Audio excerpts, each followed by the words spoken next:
Hey guys, in this video, I'm going to talk to you guys about how I networked with over 100 multi-billionaires and multi-millionaires with $0 in my pocket, negative bank balances, and no clue what the heck I was doing. All right. So the point of this video is to share with you the power of taking imperfect action and how to network effectively. You know, a lot of people talk about this concept of networking as, this thing of like befriending or building a relationship or rapport. And while it can take many a form, in this video, I really want to talk about basically just a quick one today on the psychology that allowed me to not just meet the Tony Robbinses of the world, literally, but also how I went from having no connection and no clue how to get in touch with them to being in the room with them on my show. Because I've done it over and over and over again. And I don't say this to impress you. I say it rather to impress upon you how I was able to meet the likes of all of these sorts of big names on the podcast, The Passionate Few Show. So in short, basically, I think that one of the most important points to make on this video is you have to know why you want to build a network, right? And so for me, the compelling reason as to why for me was to grow my show, to get them on my podcast. Because if I can just get them one time, this was my core belief, if I can just get them one time in front of them one time to propose the idea of a show or podcast, propose the idea of collaborating together, even if they say yes or no, just getting a yes or no in and of itself is a win. And at scale, if you do that to 100 people, if you cold email right now, 100 or cold DM outreach or whatever it is, 100 people, 80% of them may or may not get back to you. But all you need is those 5, 10, 15, 20 people that do to get your first client, to get your first podcast guest to say yes, to start that YouTube show, to find that business partner, to get that client, to get that deal, to get that lunch, to pay for their time, or whatever it is, mentorship, coaching, consulting, or a date, whatever the form it could take. And so for me, a lot of people, when I first started the podcast, a lot of people don't know this, I was totally broke. I had no gas money to get to the shoot sometimes. I would borrow gas money or hitch rides, or friends would chip in and we'd Uber. I would have a videographer, an editor. I was really resourceful, right? Tony Robbins talks about this concept that resourcefulness is the ultimate resource. But I would literally, with no connections, no clue how to do anything, not having money, not having resources, a lot of people would think that like you need to be a millionaire, you need to be one of these guys to get them on your show. But I said, F that, screw that. I'm just going to go for it. And so I would go to speaking events and I would just go up to them and ask. I would DM and say, hey, quick question. Big fan of what you're doing in the world. Would love the opportunity to, interview you on the podcast. Wondering who the best point person would be to send that request in. And so a lot of times it doesn't matter how much money you have. A lot of people from the outside will look at these big millionaires or authors and think, whoa, they're part of some elite group. They're untouchable or whatever. And while that's true to a certain degree, the biggest degree, in my opinion, and the lesson here is that you have to decide you're the one first. Choosing to be part of that circle, right? People say like being a millionaire, it happens first in your mind before anything else because you have to take the actions of, right? And so for me, I just took the actions of somebody who belonged in the circle, but not from a con artist perspective, not from a overcoming limiting belief perspective, not from a imposter syndrome perspective, but rather as a person that wanted to believe in himself to have genuine value. I genuinely want to interview you on your story. I genuinely care. So I adopted a belief, right? All beliefs carry consequences. And so this is the core belief I want you guys to take from this is like, I would be at gas stations and guys would have nice cars and I'd ask for advice. Sometimes they were jerks. Sometimes they were cool. I would DM a bunch of high-level entrepreneurs to, potentially interview on the podcast. I would get a bunch of no's and a few yeses. And so later on, you're, at scale, the habit of doing that, your success sort of starts to compound little by little and your results get buried in your failure gets buried in your success. And so a lot of times when you have, I think the quote is said better, but a lot of times when you have some good momentum and you start doing some pretty cool things, you won't remember the no's, right? Those 12 or 15 yeses will outweigh the 200 no's you got. And so the core belief for me was I'm a person of value. I'm here to bring value. And the energy was always not, hey, can I interview you on my podcast? but it was rather an energy space of, hey, how can I add value here, right? Um, Give me 1 second. We will pause really quick. All right, so the video just cut off. We're going to jump back into it. I know some random food popped up back here. All right. But rather the energy space, instead of being from a place of, like, can I take, I was rather in an energy space of, I'm here to give, right? So, for example, if someone came out with a new book, a new film, a new project, a new program, a new product, right? Whatever it was, I was always leading the value by talking about what was interesting to them. So I would go to networking events, or I would go to places, instead of an energy of, can I have you on my show, on my podcast, instead of it being a me thing, it was never a yes or no direct question, right? It was always elegant communication. So it's not, hey, X person, can I interview on my show? It's like, hey, big fan, wondering who would the best point person on your team be to talk to see if this request would make sense. And so by that little extra detail, in my opinion, that little extra detail is what opened the floodgates, right? Because instead of like a yes or no question, point blank, hey, can I interview on my show? Or hey, do you want to do business? Or hey, do you want to meet up? Or hey, do you want to go to lunch? Or hey, being so direct. Instead, you give them permission to have an out, right? You always give people an out. And I found if you give people an out, usually it makes them comfortable to stay in. Think about it. Would you rather be in a room that only has an entrance and doesn't have an exit door? Right? There's something very comforting about knowing there's exits around that you won't necessarily take. Think about a plane, think about a hallway, think about an apartment complex, think about a hotel, right? There's constant exits available. And so the same is true with making people comfortable in the hotel of your communication, if you will, right? And so for me, it was always an energy space of, whether it's an Andrew Tate or Tony Robbins or whoever the big name person is, I'm just name dropping to kind of show you the level that this stuff has worked for me on. And I've had consulted and coached so many dozens and dozens and dozens of people on this stuff in many a context in their business. And yes, I know food popped up back here, so bear with me. We had to cut it. But yes, it was always an energy space of, how can I bring value to you and give you permission to have an out? So for example, hey, who's the best point person on your team to see if this request would make sense? When you do that, you give them permission to reject you. And not only that, you give someone from their team permission to reject you. And maybe they don't even have an assistant, or maybe they don't even have a point person. But the fact that you're asking in such a courteous way makes people want to stay in the rapport with you. And that can translate to other nuances where, for example, what I would do is I would do strategic things where, for example, I'd take a photo with that person, say, hey, they'd say, yeah, talk to my assistant, Katie, or email this email, or whatever it is. I always made a point to get some piece of critical information of contact, usually the form of an email of their assistant or point person.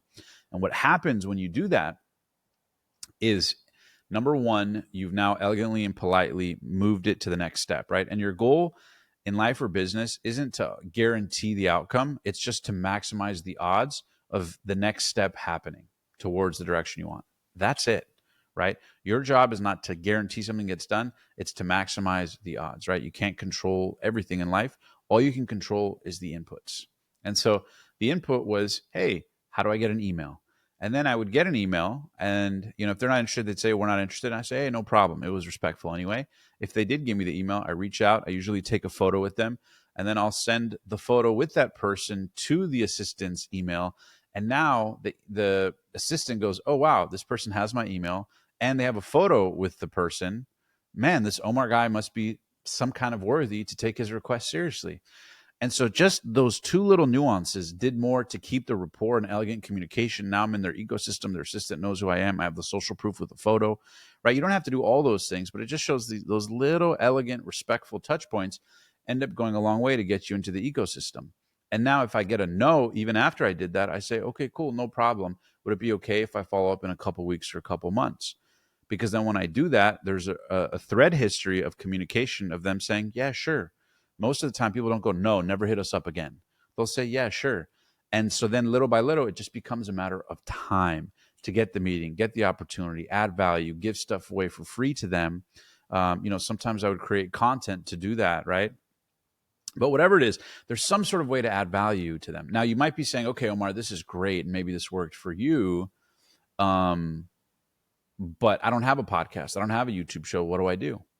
Go back to what I said earlier, right? Remember the top of the video, I said you have to have a belief as to why you want to do it. And so for me, the belief was the podcast show. And I know that that will open other doors for business and all that stuff else. But for you, think about what is the core true reason that you can bring someone value. Even if you're totally broke and they're a zillionaire, there's always something you can do. You can make a piece of content. Every single entrepreneur on social media, I don't care if they have $100 million company, $1 billion company, $100,000 company, it doesn't matter. Every single person on social media will always appreciate the fact when someone makes them content. Even me till this day, I have content creators cut up clips from my stuff and send it to me for free just to get the opportunity to talk to me and their team. And that will always go far better than someone who just cold says, hey, can I make videos for you? It's like, make the video, email it to my assistant, find out who they are, do some due diligence. When you can do that, most often successful people have done that, so they recognize it. And here's the key: they recognize when you do it too. So they see the young version of them inside of you. And that's what I've been told a lot, whether it's, high level people I've networked with in almost every industry. They've all said, man, I really appreciate your hustle. I really appreciate your persistence. And, we were like that to get here. So real recognizes real in a certain regard. And maybe start a podcast, maybe start a show. If you don't have that thing of value, maybe it's a piece of art or clothing or some product or service that you want to offer. Give it away for free, even in a sample section. Even in a sample size, because little by little, that stuff will start to compound. And now you build relationship equity. And if you do that, I know I said 100, but 100 might sound overwhelming, like, oh my God. But, you've probably been watching the same videos for hundreds of days, if not 1,000 days, right? And so, 10 people, 10 days in a row is 100. If you hit up 3 people every day for a month, that's 90. That's almost 100. And so 100 isn't that many. And when you go through volume, right, the work works on you more than you work on it. Nothing replaces volume. If you can develop volume, the habit of having healthy communicational outreach, believe in yourself that you're worthy. It doesn't matter how much money you have in a bank account, how much negative bank balance you have, how many beliefs, failures, insecurities, anxieties you have. You can always add some sort of value to help people promote what it is that they want. Even if you're not sure what it is, send the email as if you can and let the pressure motivate you to figure it out. Half the battle is just rolling the dice, just getting in the inbox, getting the request seen. Even now, I'm working on interviews with the President of the United States of America. I'm working on huge interviews, right? And that just starts with being really intelligent. Like, okay, maybe I can't connect with them, or maybe Omar, this is great, but I can't go to networking events. I can't get in the room with them. I can't take a photo with them. Well, you can DM them on Instagram. You can find their assistant or their videographer or their editor or somebody for their team. You can go on LinkedIn and find it. There's always ways to find it and send value to their point people. And if you do that 2, 3, 4, 5 times to 10, 20, 30 different people, little by little, you get one yes, and then you leverage it for another yes, right? I got one podcast guest early on to say yes, Grant Cardone. When I drove from, he lives in Miami, but he was in LA. I drove 3 hours because I saw on his Instagram story he was in Beverly Hills. So yes, I'm fortunate that he lives there, but I showed up. I'm fortunate that I showed up. And then I asked him, and he said yes. So I got that. And then that interview got hundreds of thousands of views. Then I got another one and another one and another one. And so then it started to compound and build this momentum. And, to the degree that even the creator of Hot Cheetos, he was doing 3 speaking events, and I pitched him on being on the podcast. And he was like, man, you're so persistent. And I said, well, think of me as the young man you once were when you were a janitor at Frito-Lay pitching the CEO and somebody gave you a chance. Consider me the young man you once were looking for his chance, right? And so when you say things like that, it touches people. And I'm not saying use that exact line, but when you come from a genuine energy and not a needy, desperate energy, but rather the assumption that you can add value, a lot of times you'll be blown away at how many times, even when I interviewed billionaire John Paul DeJoria, when we touched base with his assistant, they assume the fact that you're in the inbox, there must be some sort of worthiness to be here. So self-qualify yourself. Believe you're worthy of being in the circle, because that's 80% of the battle. The other 20 is actually showing up with real value. But if you can start with that first, if you can cultivate that sense of belief inside of yourself that, hey, I'm a person of value. I'm here to give. I'm not here to take, but I'm here to enhance your product, enhance your project, enhance what you're working on. For example, with the Billionaire, talk about your nonprofit philanthropy, right? There's always something that people want to give to the world. And if you can help them do it, There's a great quote by Tony Robbins. He says, if you can help enough people get what they want, then you'll have no problems getting what you want. And if you can do that starting right here, right now, with nothing else, send that message, send that email, make that phone call, leave that voicemail, ask that question. You'll be blown away what will start to happen and how your mistakes will get buried in your results and how you'll build momentum, be able to befriend, do business with, and network with whoever you want. This worked for me, starting from literally zero, negative bank balances, no money, no time, super insecure, to literally meeting almost all of my heroes and living my dreams, interviewing legends and reaching millions and millions of people, tens of millions of people across all of our social media channels and video views and all that. I never would have dreamed it possible, that it would actually happen, but I dreamed that I wanted it. I had this vision, this ferociousness, and my value was my curiosity, it was my hunger, it was my passion. So don't forget that your truest value, your truest resources are not money. They are your emotions. And if you can use those emotions to cultivate some sort of action to stem from it, that's where your real power is. You do that, and you'll be able to use all the resources you have within to get all the resources you want without. And believe it, doubt it, but whatever you do, try it. It might just change your life the same way it changed mine. So anyways, guys, hope you enjoyed this video. Make sure to subscribe if you enjoyed it. Share it with a friend. That would mean the world to me if you subscribe or shared it with a friend. And yeah, hope you enjoyed. God bless you. Let me know what questions you want in the next video. I'm doing this 100 video series on YouTube. If you want to also challenge yourself to do 30 days of YouTube or get some YouTube coaching or consulting with myself or my team, join the Passionate Few Mastermind or coaching programs, take your life, business, or brand to the next level, or my free social media channels, you can apply in the description down below. Check it out. Till then, God bless. See you guys next time. Oh, and follow me on Instagram at Omar_the_Rockstar. All right. God bless and live those dreams. Hope you enjoyed the video. Peace.